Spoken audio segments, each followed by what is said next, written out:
तो फ्रेंड्स, आज के इस वीडियो लेक्चर के अंदर हम डिस्कशन करेंगे हमारा एक इम्पोर्टेंट टॉपिक जिसका नाम है हाइपर कॉन्जुगेशन।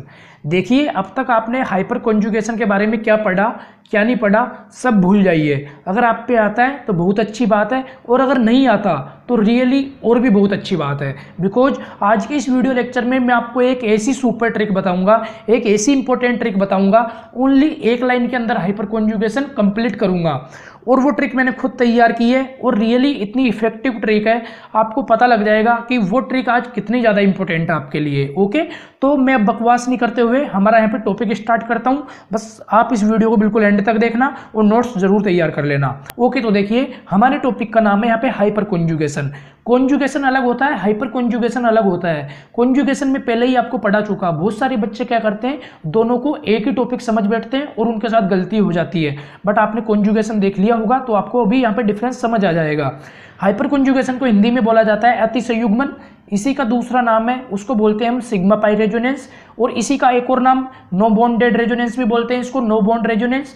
इसी का दूसरा नाम बेकर नाथन इफेक्ट। देखिए, ये नाम वगैरह एग्जाम में नहीं पूछे जाते। मैंने आपको इसलिए बताया कि आपकी नॉलेज थोड़ी इंक्रीज हो जाए, आप थोड़ा अच्छा सोच पाओ। ओके, ये नाम मैंने इसलिए बताया आपको। अब देखो, हम इसकी डेफिनेशन समझ लेते हैं। देखिए, इसकी डेफिनेशन है हमारी, completely transfer electron of alpha hydrogen towards to alkene carbocation and free radical, it's called plus H effect. यानी कि यहाँ पे एल्फा हाइड्रोजन के इलेक्ट्रॉन का एल्कीन या कार्बोकेटाइन या फ्री रेडिकल की तरफ पूर्णतः स्थानांतरित होना ही क्या कहलाता है, प्लस एच इफेक्ट कहलाता है। देखिए, हाइपर कॉन्जुगेशन के 2 टाइप होते हैं, एक होता है प्लस एच इफेक्ट और एक होता है माइनस एच इफेक्ट। अब यहाँ पे क्या है कि एग्जाम में ज़्यादातर 95% देखें हम तो 95% से ज़्यादा क्वेश्चंस प्लस एच इफेक्ट के बारे में पूछे जाते हैं। तो इसीलिए मैं माइनस एच इफेक्ट आपको बताऊंगा, बट वो इतना इंपॉर्टेंट नहीं रहता जितना प्लस एच रहता है। ओके, तो आपको ये यहाँ पे ये डेफिनेशन समझ आ गई होगी। नहीं आई तो बिल्कुल भी टेंशन मत लेना, 1% भी हमको इस डेफिनेशन की जरूरत ही नहीं पड़ेगी। अभी आपको मैं ट्रिक बताऊंगा, उस ट्रिक से आपके सारे कॉन्सेप्ट क्लियर। बस याद रखना एल्फा हाइड्रोजन क्या होता है, अभी ये आपको मैं सिखाऊंगा। और ध्यान रखना, हाइपर कॉन्जुगेशन है वो ऑलवेज एल्किन के अंदर मिलेगा, कार्बोकेटाइन के अंदर देखने को मिलेगा और फ्री रेडिकल के अंदर देखने को मिलेगा। कार्ब एनाइन के अंदर कभी भी देखने को नहीं मिलेगा और एल्केन के अंदर भी कभी भी देखने को नहीं मिलेगा। ये बात आपको ध्यान रखनी है। कार्ब एनाइन के बारे में जरूर ध्यान रखना, कार्ब एनाइन के अंदर कभी भी नहीं मिलता। ये गलती मेरे साथ होती थी, आपके साथ भी हो सकती है। ओके, तो अब मैं आपको मेरी यहाँ पे सुपर ट्रिक बताता हूँ। ओके फ्रेंड्स, तो अब हम देखते हैं हमारी super trick for hyper conjugation. देखिए, आपको ओनली ये ब्लैक मार्कर से जो लिख रखा है मैंने, आपको ओनली ये एक लाइन याद रखनी है, आपके सारे क्वेश्चंस करेक्ट हो जाएंगे। तो हमारी ये ट्रिक है, यहाँ पे sp2 कार्बन से डायरेक्टली अटैच्ड sp3 कार्बन को हम बोलेंगे एल्फा कार्बन, और sp3 कार्बन पर प्रेजेंट हाइड्रोजन, sp3 कार्बन पर एड हाइड्रोजन, उसको बोलेंगे हम एल्फा हाइड्रोजन। आपको ओनली एल्फा हाइड्रोजन चेक करना आना चाहिए, आपके क्वेश्चंस करेक्ट होंगे। अभी मैं एग्जाम्पल लूंगा तब आपको अच्छे से समझाऊंगा। फिर से आप इस लाइन को अच्छे से पढ़िए, अच्छे से रीड कीजिए। देखिए, मैंने यहाँ पे जो ये डायरेक्टली ये वर्ड लिखा हुआ है, इसको सर्कल कर रखा है। ये directly word very very important है, आपको इसको याद रखना है। अभी मैं एग्जाम्पल लेता हूँ, इससे पहले आपको बता दूं, आपको मैंने थोड़ी देर पहले बताया था कि हाइपर कॉन्जुगेशन हमेशा alkene, carbocation and free radical इन तीनों के अंदर मिलेगा। एल्केन के अंदर कभी भी नहीं मिलेगा और एल्केन के अंदर भी कभी भी नहीं मिलेगा। आपको ये बात ध्यान रखनी है। ओके, तो मैं अब आगे बढ़ता हूँ और देखते हैं हम हमारे एग्जाम्पल। ओके, तो अब देखो, मैं आपको यहाँ पे एल्फा हाइड्रोजन चेक करना सिखाता हूँ और बताऊंगा sp2 कार्बन क्या होता है, sp3 कार्बन क्या होता है, सारी चीज़ें हम देखेंगे। आपने अगर पहले कभी नहीं पढ़ा तो अभी आपको सारी चीज़ें बताऊंगा, और अगर आपने मेरा केमिकल बॉन्डिंग पढ़ा होगा तो बहुत अच्छी बात है, अभी आपको और अच्छे से समझ आएगा। तो सबसे फर्स्ट देखते हैं हम एल्किन के अंदर एल्फा हाइड्रोजन को कैसे चेक किया जाता है। देखिए, इसके लिए मैंने यहाँ पे एक एग्जाम्पल लिया है, बिल्कुल सिंपल एग्जाम्पल है, ज़्यादा अच्छे से आपको समझ आए। चलो बताओ आप पे हाइब्रिडाइजेशन चेक करना आता है या नहीं आता, इस कार्बन का हाइब्रिडाइजेशन क्या होगा। अभी आप वीडियो को पॉज कीजिए और आप तीनों कार्बन का हाइब्रिडाइजेशन यहाँ पे चेक कीजिए।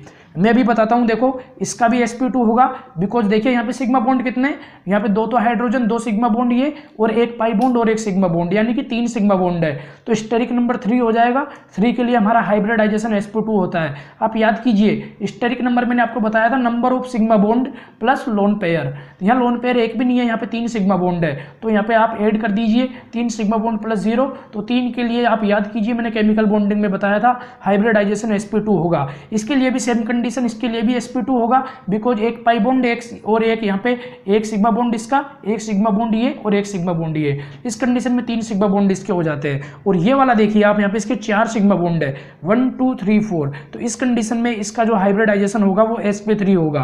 अब आप हमारी ट्रिक याद कीजिए, मैंने बताया था sp2 कार्बन से डायरेक्टली अटैच्ड sp3 कार्बन पर प्रेजेंट हाइड्रोजन, sp2 कार्बन से डायरेक्टली अटैच्ड sp3 कार्बन पर प्रेजेंट हाइड्रोजन। फिर से सुनिए, sp2 कार्बन से डायरेक्टली अटैच्ड sp3 कार्बन पर प्रेजेंट हाइड्रोजन अल्फा हाइड्रोजन कहलाते हैं। कितने हाइड्रोजन ऐड है इस पे? 1 2 3, 3 हाइड्रोजन ऐड है, यानी कि यहाँ अल्फा हाइड्रोजन कितने हो जाएंगे इस कंडीशन में? यहाँ अल्फा हाइड्रोजन हो जाते हैं 3। बस आपको यही चेक करना है। और अभी कम से कम हम 50 क्वेश्चन डिस्कशन करेंगे इसी टॉपिक पे, अल्फा हाइड्रोजन मेसोमेरिक इफेक्ट और इंडक्टिव इफेक्ट। अभी बस अब हम क्वेश्चन ही क्वेश्चन करेंगे। हमारा थ्योरेटिकल पार्ट इस चैप्टर में कंप्लीट हो चुका। फिर देखो नेक्स्ट देख लेते हैं कार्बोकेटाइन। आपको पता है इसको कार्बोकेटाइन बोला जाता है। चलो बताओ, ये भी हमारा इसका हाइब्रिडाइजेशन क्या होगा? sp2 होगा। ये भी मैंने आपको ऑलरेडी केमिकल बॉन्डिंग में भी बताया था और जीओसी फर्स्ट में भी बताया था, रेजोनेंस के अंदर भी बताया था और कॉन्जुगेशन के अंदर भी बताया था। और ये इसका हाइब्रिडाइजेशन क्या होगा? sp3 होगा। वही लाइन याद कीजिए, sp2 कार्बन से डायरेक्टली अटैच्ड sp3 कार्बन पर प्रेजेंट हाइड्रोजन अल्फा हाइड्रोजन कहलाता है। 1 2 3, यहाँ पे कितनी 3 हाइड्रोजन है, तो अल्फा हाइड्रोजन कितनी हो जाएगी? यहाँ 3 हो जाएगी। देखो इसको मत गिन लेना, खैर आप इसको भी ऐड कर दो। sp2 कार्बन वाली हाइड्रोजन कभी भी आपको काउंट नहीं करनी, ऑलवेज आपको sp2 कार्बन से डायरेक्टली अटैच्ड। अगर बीच में यहाँ जैसे sp2 कार्बन आया था तो इसके हाइड्रोजन भी आपको काउंट नहीं करनी, इसकी भी नहीं करनी, ओनली sp3 की करनी है। साथ में sp2 कार्बन से वहाँ पे कनेक्ट होना चाहिए, अटैच होना चाहिए। आई होप आपको ये समझ आ गया होगा। नहीं आया तो बिल्कुल भी फिक्र मत करो, आगे जाके समझ आएगा। चलो फ्री रेडिकल का देखते हैं। ये आपको पता होगा, ये डॉट इसका मतलब फ्री रेडिकल होता है कार्बन के ऊपर आ जाए तो। बताओ इसका हाइब्रिडाइजेशन क्या होगा? भाई इसका हाइब्रिडाइजेशन भी sp2 होगा, ये भी मैंने आपको बता दिया। ऑलरेडी मैं आपको सारी चीज़ें बता चुका, एक भी कंसेप्ट ऐसा नहीं है जो नहीं बताया हो। इसीलिए मैं आपसे कहता हूँ नोट्स बनाओ और पीछे का रिवाइज करो। अगर आपने मेरा फर्स्ट लेक्चर से देखा होगा तो जीओसी फर्स्ट आपकी बहुत शानदार होने वाली है। देखो इसमें अल्फा हाइड्रोजन कितना होगा? sp2 कार्बन से डायरेक्टली अटैच्ड sp3 कार्बन पर प्रेजेंट हाइड्रोजन अल्फा हाइड्रोजन, ये sp2 और ये क्या है? ये हमारा sp3। तो 1 2 3, यहाँ पे 3 क्या है? Alpha hydrogen. तीनों में 3 अल्फा हाइड्रोजन था। ये मत सोचना मैंने बिल्कुल सेम एग्जांपल लिया, नहीं, आपको समझाना चाहता हूँ अच्छे से, इसलिए सिंपल लिया। अब देखो टफ वाले लेता हूँ जिससे आपका माइंड बिल्कुल एक्टिव हो जाएगा। ओके, तो अब हम हमारे कुछ क्वेश्चंस लेते हैं, तो वो क्वेश्चन देख लेते हैं पहले हम। ओके, तो अब आप देखिए आपके क्वेश्चंस। क्वेश्चन नंबर 1 और 2 आपके सामने आपकी स्क्रीन पर है। इसके बाद हम थोड़ी देर बाद क्वेश्चन नंबर 3 और 4 भी सोल्व करेंगे। इसके पहले मैं आपको बता दूं, आपको चारों क्वेश्चंस में एक ही काम करना है, यहाँ पे स्टेबिलिटी चेक करनी है। ओके, देखो चारों ही क्वेश्चन इंपॉर्टेंट है, यहाँ से एग्जाम में क्वेश्चन पूछा जाता है, इसलिए आप इनको अच्छे से सोल्व करना। चारों क्वेश्चंस में सारे कंसेप्ट आ जाएंगे जितने भी आ सकते हैं, जेई मेंस और एडवांस वाले और एम्स लेवल तक के कंसेप्ट आ जाएंगे। ओके, तो देखो क्वेश्चन नंबर 1। क्वेश्चन नंबर 1 में आपको स्टेबिलिटी यहाँ पे चेक करनी है, स्टेबिलिटी का ऑर्डर कंपेयर करना है। आपको यहाँ पे ये ऑप्शंस दिखाई दे रहे हैं, आप एक काम करो, अभी वीडियो को पॉज करो और यहाँ पे इनका हाइब्रिडाइजेशन चेक करो। ऐसा करने से आपको क्या होगा कि आपकी गलती अभी आपको जस्ट इसी टाइम पता लग जाएगी, तो आपको फिर बाद में एग्जाम में क्वेश्चन रॉन्ग नहीं होता। अगर अभी आपका क्वेश्चन यहाँ पे रॉन्ग हुआ तो आप अपनी गलती को ठीक कर पाओगे। ओके, देखो बताओ इस कार्बन का हाइब्रिडाइजेशन क्या होगा? sp2। देखो मैंने अच्छे से बता दिया, अगर आप पे नहीं आता तो अब आप एक काम करो, केमिकल बॉन्डिंग जाके पढ़ो पहले, तब जाके समझ आएगा। इसका भी sp2 और यहाँ पे दोनों का क्या है? sp3। अब बताओ अल्फा हाइड्रोजन काउंट करना है। मैंने बताया था sp2 कार्बन से डायरेक्टली अटैच्ड sp3 कार्बन पर प्रेजेंट हाइड्रोजन अल्फा हाइड्रोजन कहलाता है। ये भी हमारा sp3, ये sp3 और ये भी sp3, यानी कि यहाँ अल्फा हाइड्रोजन कितने हो जाएंगे? 3 और 3 6 और 3 9 अल्फा हाइड्रोजन हो जाएंगे। यहाँ पे बताइए sp2 कार्बन से डायरेक्टली अटैच्ड sp3 कार्बन पर प्रेजेंट हाइड्रोजन, ये sp3 ये भी sp3, 3 और 3 6, यहाँ पे कितने? यहाँ पे हमारे 6 अल्फा हाइड्रोजन और यहाँ पे अल्फा हाइड्रोजन कितने? बताओ ये अल्फा हाइड्रोजन कितने? यहाँ एक भी नहीं है, यहाँ 0 अल्फा हाइड्रोजन है, क्योंकि यहाँ sp2 कार्बन एक भी नहीं है। sp2 कार्बन होता उस कंडीशन में sp3 कार्बन पे हम जाके देखते हैं, बट अभी हमको देखना ही नहीं, यानी कि यहाँ पे 0 अल्फा हाइड्रोजन। तो ऑर्डर क्या आ जाता है आपका? सबसे ज़्यादा स्टेबल होगा A, फिर B, फिर C, यानी कि जिसमें जितने ज़्यादा अल्फा हाइड्रोजन होंगे वो उतना ही ज़्यादा स्टेबल होगा। अब आपको मैं बता दूं, ये question number 2 very very important है और ये जेई में ऑलरेडी पूछा जा चुका। ये क्वेश्चन जेई मेंस के अंदर पूछा गया था, तो ये क्वेश्चन इंपॉर्टेंट रहता है। और अभी देखना इसका कॉन्सेप्ट कितना शानदार होने वाला है। चलो बताओ, आप इसको सोल्व करो मेरे करने से पहले। अगर आप इसको सोल्व कर पाते हो तो सोच लो आप पे हाइपर कॉन्जुगेशन बहुत अच्छे से आ चुका। अगर आप अभी इसको करो फिर मैं करता हूँ। ओके, उम्मीद करता हूँ आपने कर लिया होगा वीडियो को पॉज करके। अभी मैं इसको सोल्व करता हूँ। बताओ यहाँ पे क्या होगा। देखो सारे कार्बन का यहाँ पे हाइब्रिडाइजेशन sp2 होगा। ऐसा क्यों? जब मैंने आपको रेजोनेंस और कॉन्जुगेशन पढ़ाया था वहाँ मैंने आपको एक बात बोली थी कि जब जो कार्बन यहाँ पे रेजोनेंस के अंदर इन्वॉल्व हो जाए, कॉन्जुगेशन के अंदर इन्वॉल्व हो जाए, उसका हाइब्रिडाइजेशन 90% से अधिक कंडीशन ऐसी होती है कि उसका sp2 ही होगा। तो यहाँ पे सारे कार्बन का हाइब्रिडाइजेशन क्या है? sp2। और यहाँ पे देखिए पाई single resonance free radical, pi single free radical, यानी कि यहाँ पे भी इनका भी हाइब्रिडाइजेशन क्या होगा? sp2 होगा। और बट एक बात आ जाती है यहाँ पे इंपॉर्टेंट, आपको बताओ इनमें कुछ अजीब दिख रहा है, कुछ अलग दिख रहा है इन क्वेश्चंस में। अब मन की आंखों से देखो, गहराई से देखो, आपको दिखेगा भाई यहाँ पे रेजोनेंस हो रहा है, pi single free radical, pi single free radical, but यहाँ रेजोनेंस नहीं है। यानी कि यहाँ क्या रज्जो प्रेजेंट है, यहाँ पे रज्जो प्रेजेंट है, यहाँ पे भी रज्जो प्रेजेंट है, दिख रहा होगा आपको, बट यहाँ रज्जो एब्सेंट। यही सबसे इंपॉर्टेंट बात है इस क्वेश्चन की और यही खासियत है इस क्वेश्चन की। और अभी एक कॉन्सेप्ट निकल के आएगा बहुत जबरदस्त वाला, अभी आप देखना। यहाँ पे भी रेजोनेंस, यहाँ पे भी रेजोनेंस, यहाँ पे भी रेजोनेंस और यहाँ पे रेजोनेंस एब्सेंट। अब कैसे करें इस क्वेश्चन को? अब एक कॉन्सेप्ट आता है। सबसे पहले देखो आप, यहाँ पे सबसे ज्यादा रेजोनेंस होगा, इन दोनों में रेजोनेंस ज्यादा किस में होगा? यहाँ ज्यादा रेजोनेंस हो रहा है। देखो यहाँ ज्यादा एरिया के अंदर रेजोनेंस हो रहा है, पाई सिंगल पाई सिंगल पाई सिंगल फ्री रेडिकल, ये इतना घूम रहा है। बट यहाँ ओनली इतने से एरिया में हो रहा है पाई सिंगल फ्री रेडिकल, यानी कि यहाँ पे मोर रज्जो होगा, बट यहाँ पे लेस रज्जो होगा, यहाँ रेजोनेंस कम होगा। तो यहाँ रेजोनेंस ज्यादा, यहाँ रेजोनेंस कम, यहाँ रेजोनेंस बिल्कुल भी नहीं। अब बात आती है हम हाइपर कॉन्जुगेशन पढ़ रहे हैं, यहाँ रेजोनेंस कहाँ से आ गया? अल्फा हाइड्रोजन देखना चाहिए था, नहीं। इसके पहले कॉन्सेप्ट रहता है, कॉन्सेप्ट समझ लो, ये कॉन्सेप्ट आप पे आना जरूरी है। एक ट्रिक है ये, आपको जब भी आप क्वेश्चंस करो जीओसी फर्स्ट के अंदर, तो आपको ये ट्रिक याद रखनी है, AERHI। इसको मैंने एरी से याद कर रखा है, एरी, आप भी इसको ए से याद कर सकते हो, एरी से। ए का मतलब होता है एरोमेटिसिटी, सबसे पहले चेक करो, फिर करो इलेक्ट्रोमेरिक इफेक्ट चेक, फिर रेजोनेंस, फिर हाइपर कॉन्जुगेशन, फिर इंडक्टिव इफेक्ट। तो यहाँ पे ये दोनों चीज तो चेक करने की जरूरत ही नहीं है, बिकॉज एरोमेटिसिटी का कोई कंसेप्ट ही नहीं है, इलेक्ट्रोमेरिक इफेक्ट काम ही नहीं आता पूरी जीओसी में। बट एक बताना जरूरी है, मैं आपको बताऊंगा। फिर देखो हाइपर कॉन्जुगेशन से पहले आपको रेजोनेंस देखना होगा, तो ये ट्रिक आप इसको याद रखो। इसीलिए मैंने यहाँ पे पहले रेजोनेंस देखा, फिर हाइपर कॉन्जुगेशन, फिर इंडक्टिव इफेक्ट। यानी कि यहाँ पे हाइपर कॉन्जुगेशन इंडक्टिव इफेक्ट पे क्या होता है? डोमिनेंट होता है। तो पहले अगर आपकी देखो रेजोनेंस वाली कंडीशन सेम आ जाए तो हाइपर कॉन्जुगेशन पे जाना है, अगर अल्फा हाइड्रोजन भी सेम आ जाए तो फिर इंडक्टिव इफेक्ट पे जाना है। बट अभी हमारी कंडीशन यहाँ पे सेम आ चुकी, देखो तो हम क्या करेंगे, अब हम एक काम करते हैं। आप देखिए यहाँ पे अल्फा हाइड्रोजन या कितने 3 है, तो बट यहाँ पे कंडीशन आ जाती है कि यहाँ अल्फा हाइड्रोजन है ही नहीं, बट फिर भी हम यहाँ पे रेजोनेंस को क्या देंगे? प्रायोरिटी देंगे। इस कंडीशन में हमारा ऑर्डर क्या आ जाएगा? यहाँ पे स्टेबिलिटी का ए की सबसे ज़्यादा, फिर बी की, फिर सी की। समझ नहीं आया? फिर से सुनिए, आपको यहाँ पे रेजोनेंस को प्रायोरिटी देनी है, रेजोनेंस को प्राथमिकता देनी है। तो ए की स्टेबिलिटी सबसे ज़्यादा, बिकॉज ये सबसे ज़्यादा रेजोनेंस है, फिर बी की इससे भी कम। आपको एक और बात बता दूँ, ए और बी की स्टेबिलिटी सी से ज़्यादा होगी, ये बात आप ध्यान रखना, ए और बी की सी से ज़्यादा। फिर ए और बी में यहाँ पे हम कंपेयर करेंगे तो रेजोनेंस को देखो, रेजोनेंस किसके अंदर ज़्यादा हो रहा है? तो यहाँ रेजोनेंस ज़्यादा हो रहा है ए, और ए के अंदर ज़्यादा हो रहा है बी से। आई होप आपको दोनों क्वेश्चन बहुत अच्छे से समझ आए होंगे, इतना अच्छे से एक्सप्लेन किया। क्वेश्चन नंबर 2 में हमको पूरा का पूरा 3 मिनट लग गया, कोई बात नहीं, आप जब क्वेश्चन करोगे तो आपको ओनली 30 सेकेंड लगेगा। ओके, देखते क्वेश्चन नंबर 3 और 4। ओके, तो अब आप देखिए आपका यहाँ पे क्वेश्चन नंबर 3। देखो ये क्वेश्चन वेरी वेरी इंपॉर्टेंट है आपके लिए। अभी आपका ये क्वेश्चन बिल्कुल माइंड को एकदम एक्टिव कर देगा, अगर अच्छे से समझोगे तो बिल्कुल एक्टिव होने वाला है। इससे पहले मैं क्वेश्चन को सोल्व करूँ, आप अभी वीडियो को पॉज कीजिए और खुद सोल्व कीजिए। रॉन्ग होता है तो मैं तो कहता हूँ बहुत अच्छी बात है, जिनका करेक्ट होता है उनके लिए गलत बात है, रॉन्ग होता है उसके लिए ज़्यादा अच्छी बात है, क्योंकि आपकी गलती यहाँ पे ठीक होने वाली है।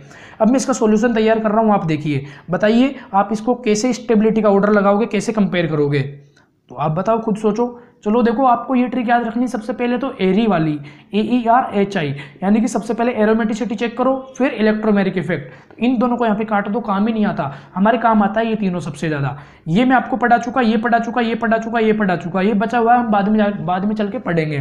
तो देखो रेजोनेंस वाला, यहाँ पे बताओ रेजोनेंस किस किस के अंदर हो रहा है। देखो पाई सिंगल फ्री रेडिकल, यानी कि यहाँ मोर रज जो है, यहाँ रेजोनेंस ज़्यादा है, यहाँ रेजोनेंस प्रेजेंट है इसके अंदर। देखो पाई सिंगल फ्री रेडिकल, इसकी तुलना में, इसके कंपैरिजन में इसमें रेजोनेंस हो रहा है बट कम हो रहा है। तो आप देख लीजिए यहाँ पे क्या होगा, यहाँ पे रेजोनेंस होगा बट यहाँ लेस रज्जो होगा। देखो यार कितनी सिंपल सी चीज़ है, सब पढ़ाया, पूरा कंसेप्ट बताया। पुराने लेक्चर देखे होंगे तो आप पे आता होगा, नहीं देखा होगा तो भी अभी आप पे आ रहा होगा। चलो बताओ यहाँ पे क्या रेजोनेंस होगा? नहीं, यहाँ रेजोनेंस नहीं होगा, यानी कि यहाँ रेजोनेंस एब्सेंट। अब देखो ये आपको डी वाला यहाँ पे डाउट में डालता है। ये क्वेश्चन, इस क्वेश्चन की खासियत, ये डी वाला ऑप्शन है, यही इस क्वेश्चन की खासियत है। इसको यहाँ से रफ कर रहा हूँ, ठीक है। चलो बताओ यहाँ रेजोनेंस होगा कि नहीं होगा? होगा। पाई सिंगल पाई फ्री रेडिकल होगा ना? नहीं, यहाँ रेजोनेंस नहीं होगा। बताता हूँ क्यों नहीं होगा।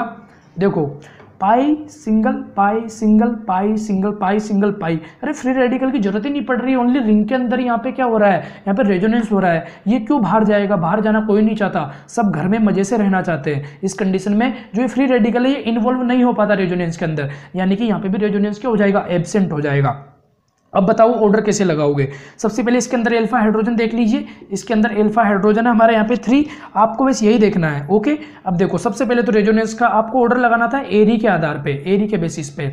सबसे पहले रेजोनेंस को प्रायोरिटी देनी है, यानी कि सी और डी की स्टेबिलिटी ए और बी से तो कम है, इतना हमारा श्योर हो गया, ये बात तो श्योर हो चुकी, ओके।